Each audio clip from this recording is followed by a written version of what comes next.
I just got slapped in the face, then you're going to be out of a job. 40K a month is correct. If yeah, Okay. 10K a week, I think that the recruiters that use AI and automation are going to be 10 steps ahead. I've been in recruitment for about 5.5 years now. Welcome, Tyler. Great to have you on here. I feel like we should have been having this conversation a little bit sooner, but I'm excited to dive in. Just for the benefit of those people who might be listening, watching, wherever they might be, do you mind giving a little bit of an intro, who you are, what you do? I appreciate the time, Mohammed. Always a pleasure. My name is Tyler. I am in recruitment. I've been in recruitment for about 5.5 years now. Launched my agency last January, then started working with you, I believe, in November, and it's a good experience thus far. Amazing, amazing. I wanna ask you a question, just because this is a hot topic at the moment. You've been through a journey of like implementing some AI and automation from our conversations. Do you think AI automation is going to replace recruiters? No, I think there's far too much of a human element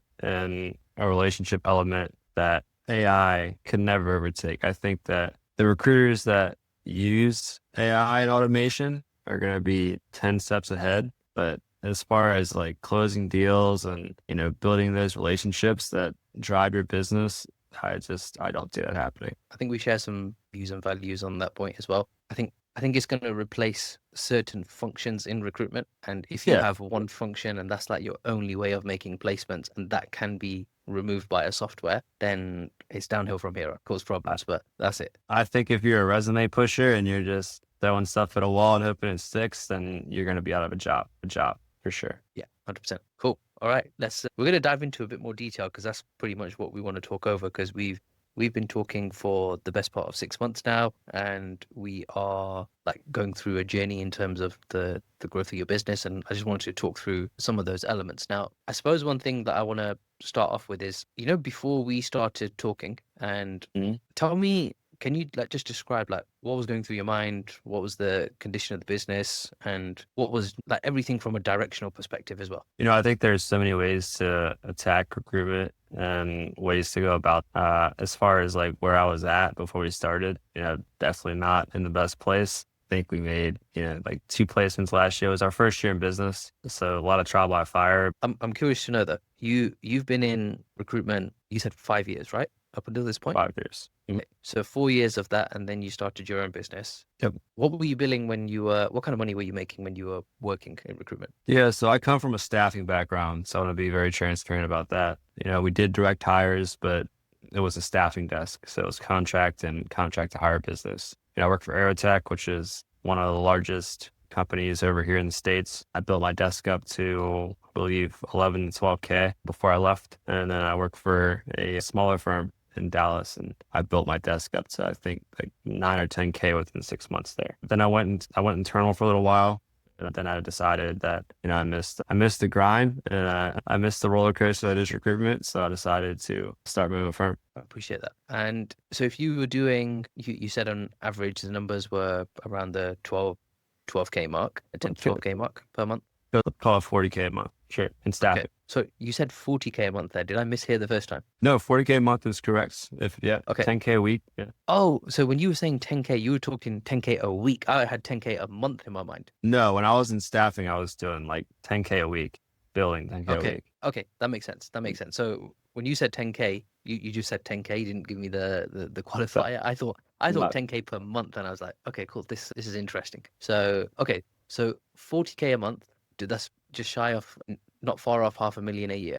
And then you set up your own business, and you said that you made 2 placements. Can you, I want to understand why you think that happened in terms of like the dip in terms of performance. And I also want to know how you felt in that moment as well. Yeah, I think, the ins and outs of running a business, and, when you work for somebody else, there's systems and processes that are already in place. And as a business owner, you have to figure out those systems and processes yourself and figure out what works and, figure out what's effective. And there's just so many intricacies in running a business that you wouldn't expect. Like, obviously I went in thinking that I was just going to crush it, right? Because I'd done this before. I was successful at it. I've been good at recruitment, and I jumped in. I just got slapped in the face. Like, it was bad. And yeah, I think, like I said, I used a coach before when I first started. And again, I think the thing that's unique to you is that you're still actively building a business and you're still in the trenches. And I think that your perspectives and, your systems and processes clearly work. You went from barely having a pipeline at all to consistently having 250,000 in our pipeline. And that's growing. And we continue to get clients every month on a month-to-month basis. So hopefully that answers your question. Yeah, I'm the emotional part of it as well, though. How did you feel in that moment, having the experience of being just shy of 500,000 a year biller to then making way less when you started your own business? Like, I'm just going to give the examples because we've got other peers that you're working with in the group, and there's some people who have no experience whatsoever, and some people who have experience. The journey varies in the sense that there are some people with no experience and all of a sudden they start flying way quicker. And then there's other people who, like yourself, who have experience and it's like, oh, okay, like this should have happened sooner, but it didn't and it took a little bit longer. What do you think? What advice would you give somebody who's just kicking off and just starting off and they're thinking, you know what, they're just trying to figure things out because you've been through that journey of starting off your own business, didn't go as planned. I'm gonna say this respectfully, you probably like knocked your ego a little bit as well from as a recruiter. And Oh, yeah. yeah. And what advice would you give to that person?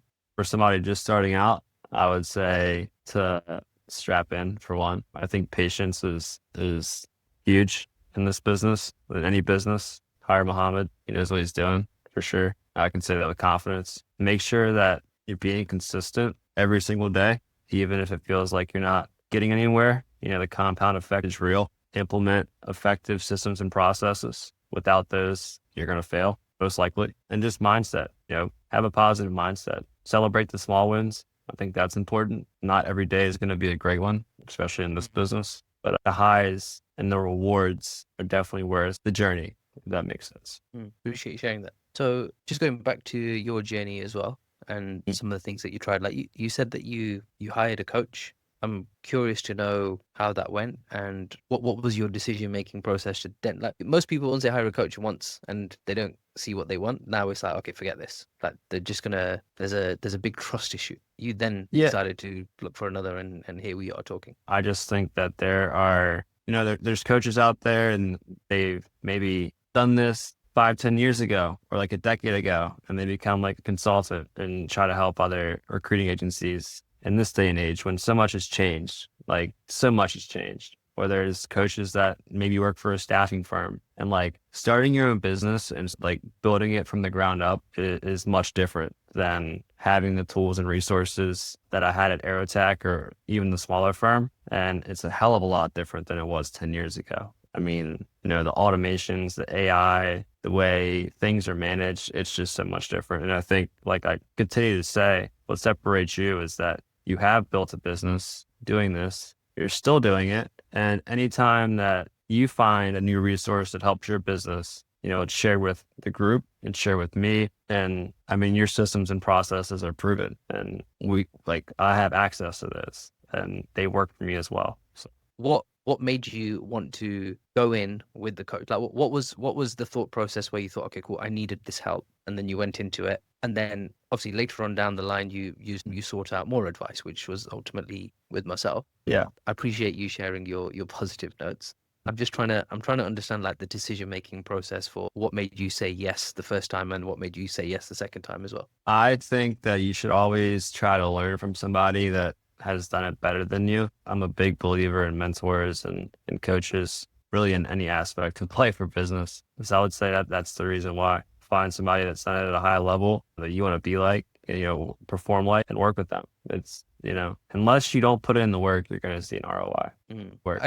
I can say this for you, Tyler, that I think I can see it when people are working with me. Like there's some that are reluctant to ask questions. Like you were there every single call trying to ask questions, making sure that you get loads of stuff done. And I can see it in you that you're a very hard worker. You really want to make it work. And I'm so glad that we're having this conversation now on reflection as well. So I want to circle back to that in a moment as well, though. I felt like I didn't quite get the answer from an earlier question. 500,000 a year recruiter, started up your own business, didn't pick up as quickly as you'd liked. You've now sought some help from somebody, still not seeing traction.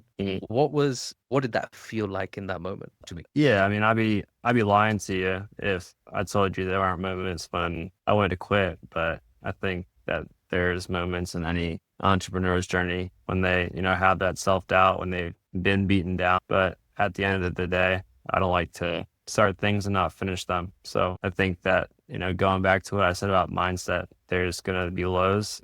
It's probably going to take a lot longer than you think to get it off the ground. But I just stayed focused on why I started. I think you have to know your why. You have to remind yourself of your why, because like I said, some days are going to suck. But I think just, holding that close and understanding the end goal, maybe not even the end goal. Maybe, you want to be somewhere in 2.5 years. I think just keeping that in mind really helped me and still helps me. I'm still have a long way to go, but looking back 6 months ago to now, it's night and day. You said that the thought of quitting like crossed your mind a few times. Yeah. Was there a day that you remember where you just felt like, okay, this is like the worst day of my life? I can too many to count in the past, last year for sure. It was rough. Like you mentioned, the ego hit. My ego definitely took a hit. I've always been typically a pretty high performer at whatever I do. So it was rough. It was humbling. It was a slap in the face. I think I needed it in some ways. But yeah. I think life, I think a lot of people say like life happens. It's like it's a very common thing. And I think you and I both being religiously inclined and believing in God, like we both agree that I think some things happen for a reason, and ultimately that reason shapes who you are today. And I appreciate some people who are listening might not believe in God, but like this is just something that we settle in, and that is that like we trust in God's process or God's plan. Yeah. So I can say that for sure for myself as well, even with some challenges that I've had. Obviously, I have a live one with my younger son. You've seen like jump in on some of the calls at times. Yeah. Oh yeah. So I have a live challenge there, but there's also other things that I haven't really shared too much on YouTube about them, like about car accidents, like been in a debt situation and so on. And right now I can, at that moment in time, I could look back and say, you know what, that was a nightmare situation, never want to be there again. And it kind of pushes you to just not be in that situation again. However, I also accept that there's an ego hit. There was a level of patience that it gave me. And there's certain things that have shaped my behavior and the way that I am as a person as a result of the traumatic experiences, as what we might see them, for them to happen. And now on reflection, I'd say, yeah, man, it should have happened like that. It probably should have been worse, because then I would have been a completely different person. And I don't know if you feel like that or you feel positively about it right now, but at the end of the day, there's some things that happen along the way, and they have to happen to make you who you are today. And if it wasn't for you going through that experience, like imagine us having a conversation like, yeah, man, like I do 500,000 a year in my business, and the conversation just would have been completely different, and the way that you would have approached even working with me would have been completely different as well. Like we needed to change direction. And I don't want to say like I only really want to be working with people who are in a painful situation, but it's like there needs to be something that's agitated that makes you want to change, and you having a driver on your part, and then me coming in to say, okay, cool, this is the way that we're going to channel this energy, that I find really works really well. So I suppose my question is like, what motivated you to then say, okay, cool, we're now going to have a conversation with Mohammed? I think just understanding that, at that point, I knew I needed further direction from somebody, and I wanted to seek out somebody that has actually built a business. I can't emphasize that enough. That's actually built a business, and not just a sales coach, has actually done it. I mean, there's things in my life that have happened that have, you talk about God, that have been divine. And I don't think that there's just been a series of events in the past 1.5 to 2 years that there's just no way that I wasn't supposed to make this work. And I believe that, I still believe that. So I just put all the chips in the middle of the table, if you will. So yeah. Okay. And just going back to those moments as well, like you obviously had this super committed, like you just believed that this was going to be successful, and you were ultimately searching for a way to make it right. You said that you wanted to seek some advice from somebody who'd actually built a business, not just a sales coach. You mentioned earlier that there's somebody who did it 10 years ago. You mentioned earlier that you've got a sales coach as well. Looking at that, like one was somebody who was a specialist, like very isolated function within recruitment, still good, but it's a certain part of the business. And then there's another person who did it 10 plus years ago. I suppose like you taking lessons from that has made you arrive that, okay, cool, we needed somebody who had actually built this entire thing. How important do you think that whole holistic approach is? And I'm sure you're going to say is very important, but why is that important? I think that every business is different. Even in recruiting, every niche is different. You're going to have different nuances. But I think having somebody, again, that has built a business and that has had to make changes along the way. I mean, you're 7 years in and you're crushing it, but you're still making changes in your business. You understand that you always have to be malleable. I would say the word is, it's not like a one size fits all thing, right? Like everybody's going to have different unique challenges. Everybody's going to have, different roadblocks in their journey, and that's to be expected. It wouldn't be a journey without roadblocks. But I think having somebody that's overcome even like the smallest of roadblocks, like whether it's like building a market map and thinking, too deep into it, like putting like 100% accuracy, or, whether it's setting up a CRM and like the best ways to go about that. There's so many nuances in setting up a successful business that you just really wouldn't expect going in. Like I said previously, I thought I was going to come in and just blow the doors off this thing. And I was quickly humbled. But yeah, I think, back to your question, just having somebody that's been there and done that and is still doing that and is still taking a holistic approach to business themselves and always wanting to be better. And I think surrounding yourself with, both coaches and people that take that approach, and in life, I think it's important. I'm with you. What do in that moment earlier on when you were saying that you felt like quitting, Mhm. you didn't, so we can have this conversation now. Imagine you actually did quit at that moment. What Mhm. would you have then gone to do? I have no idea. I think that's why I didn't quit. I can't imagine myself not building something or owning a business at this point. I don't think that I would make it very far in corporate America. It's just not necessarily my jam, if you will. I want to, build a legacy. I think that's really important to me. You're not going to achieve financial freedom nowadays, especially nowadays with the cost of living everywhere, whether it's the UK or wherever you're at in the world. You're not going to achieve financial freedom without owning a business. So for me, it really made no sense to quit. Like there were times where I wanted to because it was hard, but in terms of like my long-term plans, like I didn't want to restart anything. I wanted this to be it. So I made it work. You always have to take like a burn the ships mentality. Mm-hmm. I think that there were definitely times where I was at a crossroads, like, do I just want to work a 9 to 5 forever? No, absolutely not. I'm not even 30 yet. And I can't imagine myself doing it for another 10 years, really. So this was the only option. You just got to make it work, man, and make it work. Would you say like that mindset that you've just described there, like you basically just told me I didn't have a plan B. Okay, there was just plan A. Mhm. Do you think that's absolutely essential when it comes to kicking off this business? And I'm asking this question because of something that I heard recently. Mhm.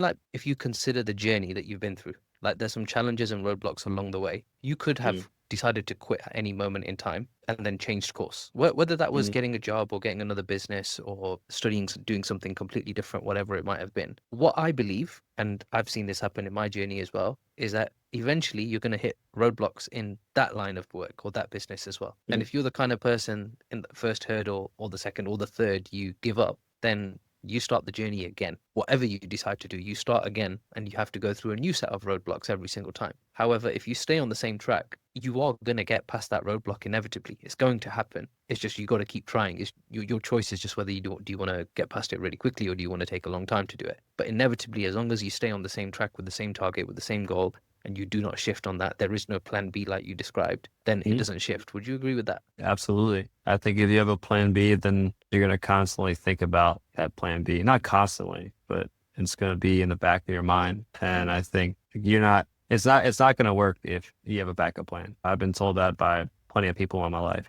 and they're all very successful. Like burn the ships, just do it. It's going to take time. It's going to be hard. It's not going to be easy. If you're looking for Smiling. yeah. So If you're looking for gentle, something just easy, no, you're good. If you're looking for something easy, just like go work on 9 to 5. It's not for everybody. Entrepreneurship is not for everybody. And I think the people that make it past the point of wanting to quit, whether that's 6 months in, whether that's a year in, I mean, I'm sure there'll be moments this year where I'm just like, shit, man, like this sucks. But the rewards definitely, outweigh all the ambiguity and just the pain, mental pain, if you will.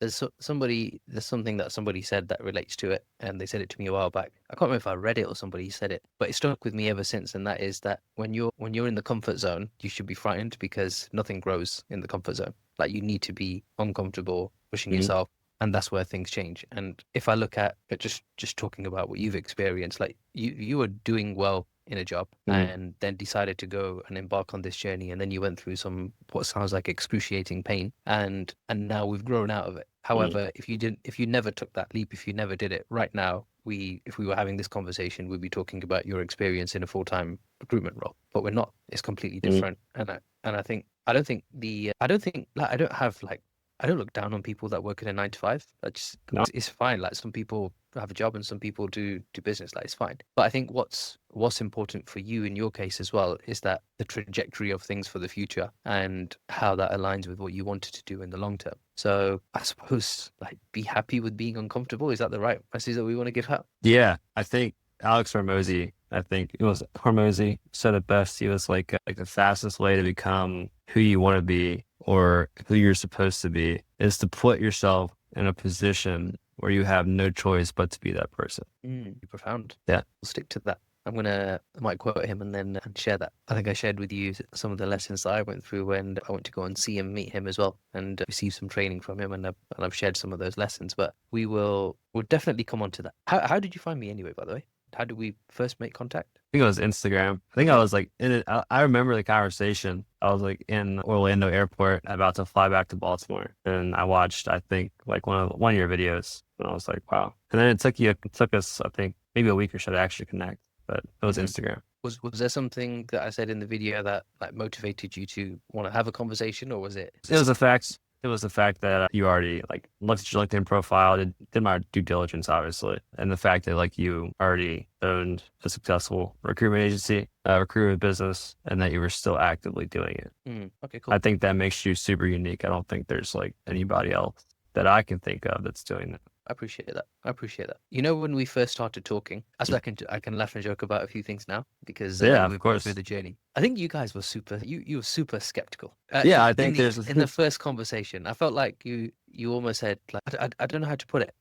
It just I could just tell that you just weren't sure. And I don't know if that was coming from like previous experience or whether that was coming from like you hadn't done your due diligence at that point, but I just remember that quite well. And I'm curious to know if that was coming from an experience or if it was something else. I think it was coming from a place of do or die and just this having to be the right decision, because if it wasn't, then that probably would have been it. And I think there's going to be like, if you're not skeptical, then like there's probably something wrong with you, right? Like you should be skeptical going into basically anything. Do your due diligence. And I think me being able to just kind of like, like I guess sniff out the bullshitters, if you will. Like I didn't get that vibe from you. And obviously, 6 months later or 7 months later, whatever it is, now we built a business relationship, but also, I flew to London to see you. So a personal relationship Yeah, too. it was definitely great to meet you in person as well. So Absolutely. I'm looking forward to doing that again, maybe in a couple of different locations. So That's the goal. so you know that skepticism or that fear factor that you felt like going into the process. Once we actually got going, I can't really put a time frame to it, whether it was months or weeks. Was there a moment in time where you felt like, okay, cool, this is actually really good, and I can see this changing the direction of things? Like when was a moment where you felt like this is heading in the right direction? Well, that's a tough question because going through the systems and processes, like I knew that this is what we needed. And we kind of had these ideas, beforehand. We just didn't know how to put them all together, if you will. And their systems and processes do that. So I saw it from the very beginning. I just knew it was going to take time, and I struggle with patience, and there are roadblocks.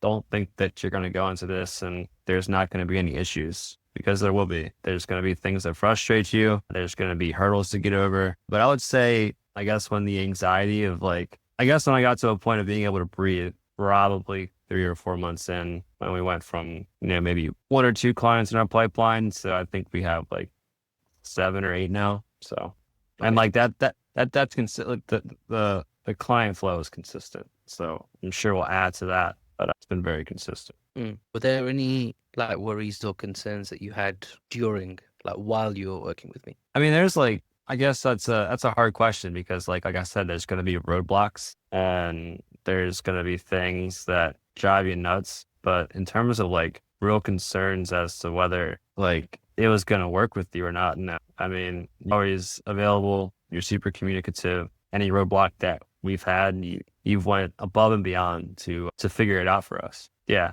you're available at all times for the most part, which I appreciate. So. Yeah, I don't usually check messages all hours of the day, but I think it just happened to be that there's random times when you check the inbox and it's there's a message from you. Yeah, and it's okay, cool. I mean, yeah, I'm not saying you message back 5 minutes later, but we don't have to wait a week and a half for a response. And the Wednesday meetings also help. Definitely. Okay. Now that you've been through this journey, I think it's really important. I think you're going to give an interesting perspective on this question. You have seen success as a recruiter, and you've been through that humbling experience as well. And now we're here on the other side of it. Would you say you've had to redefine success for yourself? And what does that look like now for you? I think I've had to redefine the timeline of success, and I've had to stop the comparison bullshit. Yeah. I mean, I don't want to say I never started like business, like get rich or anything like that. Obviously, the financial success is nice, comes with it. It's going to take time, but it is something that comes with being successful in business. I think for me, it was just more so like the freedom and like controlling my time and not having to answer to anybody. I don't think I've redefined what it looks like. I think my expectations, I don't want to say they were tempered, but just understanding that it is a journey and that it's not going to happen overnight. And that's okay if it doesn't happen overnight. It's not supposed to. Everybody says that overnight success takes 10 years. And I think that there's a whole lot of truth to that. And I think that just coming in every day, taking the reps, being consistent, following instructions, following the systems and processes, doing those things. One of my favorite books by Darren Hardy, it's called The Compound Effect. And I reference that and, all aspects of life, whether it's working out or whether it's investing or whether it's business. Like you continue to do the same things over a period of time, and person B doesn't do those things, or they don't do those things right, in 3 months, you're not going to be that much further ahead. But if that continues over a course of 2 years, person A is going to be, off the charts. The person B is still going to be near the start line, if you will. I'm with you. Yeah, that does make sense. You've got to put in the daily consistent actions. You'll see me saying, write your goals down, make sure that you've got them visible, and make sure you're taking actionable steps towards it as well. And you would have seen I released a few videos on how you can map that out right down to the week and the day. So tell me what's going to happen to Tyler and the business from here on? Like, what's the plan going forward? Yeah, I mean, the plan going forward is to capture as much revenue as possible for the latter half of 2025. We're probably looking at hiring a VA here pretty soon. You said sooner than we expect. We're getting to that point. So that's definitely on the radar. I think going into next year, we'll probably look to hire a recruiter so I can focus more so just on the sales aspect of things, and then just keep following the systems and processes, keep putting in the work. There's there's no magic potion that's going to get me any further. It's just doing the right things day in and day out. But yeah. How does it feel now being able to, like, the way that you just said that with some confidence, right? Like, I'm going to hire a VA, got recruiter, like there's a plan for the next 12 months that you are absolutely certain on. When we first started talking, if you remember the conversation, it was like, why are people not replying to this email? Okay. For me, I can see like a huge gap from like we started to where we are right now. How does it feel now reflecting back on where we were just over 6 months ago? Yeah, I think one of our first conversations was about open rates, right? Like something so simple that you think is going to be so simple when you start doing something like this. But now, I mean, our open rates are up to 70 to 80% on all of our campaigns, no matter what. So, do you mind sharing what they were before? 8%, maybe sub 8%. They were bad. Yeah, that was probably the most. I'm not going to say the most noticeable change, but it's definitely like if you look at back in December or like around the holidays to now, it's just night and day. So that's in pretty much every aspect of the business. It's night and day. Whether it's client flow, whether it's being organized and knowing what to do day in and day out, time blocking, everything. It's just a total 180. I'm glad you've had that experience. Was there like one moment that really stood out to you where you felt like, this was the golden nugget that is the best golden nugget that I've got? That's a good question. I'll say this. I think that there's so many shiny objects in recruiting, like different tools. There's 1,000,001 tools to use. And I think strategies, endless. There's always a new tool. Really reverting back to your comment about AI, like, there's always a new AI tool that can do something. That's fine. But I think in terms of the golden nuggets, just the tools are proven. They work. The ways that you use the tools work, whether it's, the email tool or like, adding spin tags to an email, or the way you format an email, or the way you, send out an NPC email, just the tools, I would say. That's probably the biggest thing. Yeah. And how would you like if you were to say like this is the kind of ROI I got from a percentage perspective, how would you describe that? I can do some math real quick, but I won't do that. I mean, in terms of, yeah, it's significant.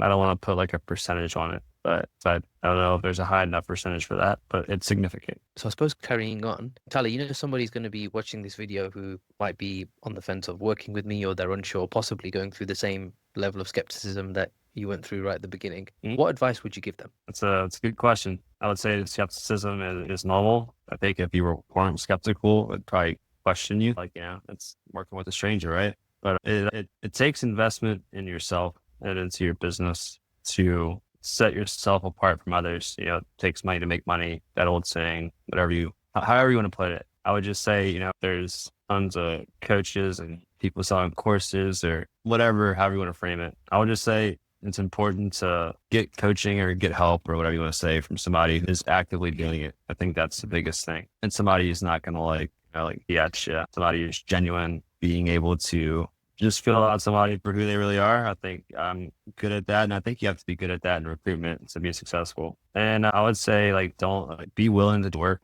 That's important. That's really important. Don't come in and expect to wave a magic wand and think that, you're going to bill 500,000 hours in a year, because it's not what's going to happen if you're not willing to put in the work and be patient and follow directions. Like, don't think that you have a better way of doing something just because of your ego. Just follow the damn direction. I appreciate that. My advice. And is there anything that you would tell them not to do? Like, stay away from this? Yeah, I mean, I would say, stay away from having a bad mindset.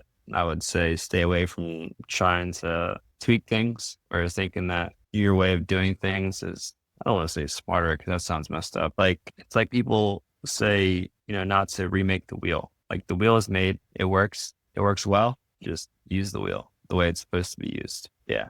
I think we can laugh about this because, like, while we've been talking, I think we come out with some wild examples every now and then we just somehow it just makes sense of the wheel one. Yeah, it makes perfect sense. Use the wheel, don't remake it. This is going to be a slightly different question. You've got there's other peers in the group that are also working towards the same goal, and they're following the process, and maybe they haven't seen the level of success that they were hoping for right now. And there's like you mentioned earlier, like there's a level of patience that's got to come with it. What advice would you give to that person in that moment where they're like, these are to the peers in the group who are following the process, they're working with me, they are taking everything step by step, and they haven't yet hit that milestone of either first client, first placement, first interview, but whatever they might have for themselves? What would you say to them? I would say that I'm still not where I want to be, but if you look at me 6 months ago to where I'm now, it's night and day, like I said previously, and like you will get to those milestones. Just